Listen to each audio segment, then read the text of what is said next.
السلام علیکم ورحمۃ اللہ وبرکاتہ۔ میں آپ سب کا دینی بھائی افو خان، اتر پردیش، الہ آباد سے۔ تو سامعین، آج کا جو ہمارا عنوان ہے، جو ٹاپک ہے، وہ یہ ہے کہ کیا اللہ کے نبی صلی اللہ علیہ وسلم سے مرغا یا مرغی یا چکن یہ کھانا ثابت ہے؟ کیونکہ بہت سارے لوگ کہتے ہیں ارے آپ لوگ تو اپنے آپ کو کیا کہتے ہو، اہل حدیث، تو جو یہ تم لوگ کھاتے رہتے ہو chicken korma, chicken biryani, chicken kebab, ٹھیک ہے، تو یہ مرغی جو کھاتے ہو یہ کہاں سے ثابت ہے؟ کون سی آیت سے ثابت ہے؟ کون سی حدیث سے ثابت ہے؟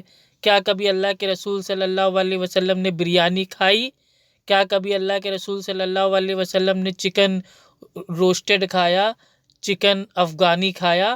تو اس طریقے کے فرضی سوال کرتے ہیں اپنی بدعتوں کو جائز ثابت کرنے کے لیے۔ لیکن آج انشاءاللہ میں یہ ثابت کروں گا بخاری شریف کی جو آپ کے سامنے حدیث ہے، اور اس کا حدیث کا نمبر ہے 5517، یعنی کہ 5517۔ اس حدیث سے یہ ثابت ہوتا ہے کہ اللہ کے رسول صلی اللہ علیہ وسلم نے بھی الحمدللہ مرغی، مرغا، یا عام طور پہ اس کو کہتے ہیں چکن، تو اللہ کے رسول صلی اللہ علیہ وسلم سے چکن کھانا ثابت ہے۔ آئیے اسٹارٹ کرتے ہیں حدیث۔ حدثنا يحيى حدثنا وكيع عن سفيان عن أيوب عن أبي قلابة عن زهدم الجرمي عن أبي موسى يعني الأشعري رضي الله عنه قال رأيت النبي صلى الله عليه وسلم يأكل دجاجا۔ ابو موسیٰ یعنی الاشعری رضی اللہ عنہ نے بیان کیا کہ میں نے رسول اللہ صلی اللہ علیہ وسلم کو مرغی کھاتے دیکھا ہے۔ صحیح بخاری حدیث نمبر 5517۔ الحمدللہ، صحابہ کی گواہی ہے کہ صحابہ فرما رہے ہیں، ابو موسیٰ الاشعری رضی اللہ تعالیٰ عنہ، کہ میں نے اللہ کے رسول صلی اللہ علیہ وسلم کو چکن، مرغی کھاتے ہوئے دیکھا ہے۔ تو الحمدللہ اللہ کے رسول صلی اللہ علیہ وسلم سے چکن کھانا ثابت ہو گیا۔ آئیے دوسری حدیث بھی آتی ہے بخاری شریف میں، اور اس کا حدیث کا نمبر ہے 3133، یعنی کہ 3133۔ آئیے اس کو اسٹارٹ کرتے ہیں۔ حدثنا عبد الله بن عبد الوهاب حدثنا حماد حدثنا أيوب عن أبي قلابة قال وحدثني القاسم بن عاصم الكليبي وأنا لحديث القاسم أحفظ عن زهدم قال كنا عند أبي موسى فأتي ذكر دجاجة وعنده رجل من بني تيم الله أحمر كأنه من الموالي فدعاه لطعام فقال إني رأيته يأكل شيئا فقذرته فحلفت لا آكل فقال هلم فلا أحدثكم عن ذلك إني أتيت رسول الله صلى الله عليه وسلم في نفر من الأشعريين نستحمله فقال والله لا أحملكم وما عندي ما أحملكم وأتي رسول الله صلى الله عليه وسلم بنهب إبل فسأل عنا فقال أين النفر الأشعريون فأمر لنا ب5 ذود غر الذرى فلما انطلقنا قلنا ما صنعنا لا يبارك لنا فرجعنا إليه فقلنا إنا سألناك أن تحملنا فحلفت ألا تحملنا أفنسيت قال لست أنا حملتكم ولكن الله حملكم وإني والله إن شاء الله لا أحلف على يمين فأرى غيرها خيرا منها إلا أتيت الذي هو خير وتحللتها۔ ابو قلابہ نے بیان کیا اور ایوب نے ایک دوسری سند کے ساتھ اس طرح روایت کی ہے کہ مجھ سے قاسم بن عاصم کلیبی نے بیان کیا اور کہا کہ قاسم کی حدیث ابو قلابہ کی حدیث کی بنسبت مجھے زیادہ اچھی طرح یاد ہے۔ زہدم سے انہوں نے بیان کیا کہ ہم ابو موسیٰ اشعری رضی اللہ عنہ کی مجلس میں حاضر تھے، کھانا لایا گیا اور وہاں مرغی کا ذکر ہونے لگا۔ بنی تیم اللہ کے ایک آدمی سرخ رنگ والے وہاں موجود تھے، غالباً موالی میں سے تھے۔ انہیں بھی ابو موسیٰ رضی اللہ عنہ نے کھانے پر بلایا۔ وہ کہنے لگے کہ میں نے مرغی کو گندی چیزیں کھاتے ایک مرتبہ دیکھا تھا تو مجھے بڑی نفرت ہوئی اور میں نے قسم کھا لی کہ اب کبھی مرغی کا گوشت نہ کھاؤں گا۔ حضرت ابو موسیٰ رضی اللہ عنہ نے کہا کہ قریب آ جاؤ، تمہاری قسم پر میں تم سے ایک حدیث اس سلسلے کی بیان کرتا ہوں۔ قبیلہ اشعر کے چند لوگوں کو ساتھ لے کر میں نبی کریم صلی اللہ علیہ وسلم کی خدمت میں غزوہ تبوک کے لیے حاضر ہوا اور سواری کی درخواست کی۔ حضرت صلی اللہ علیہ وسلم نے فرمایا، اللہ کی قسم میں تمہارے لیے سواری کا انتظام نہیں کر سکتا، کیونکہ میرے پاس کوئی ایسی چیز نہیں ہے جو تمہاری سواری کے کام آ سکے۔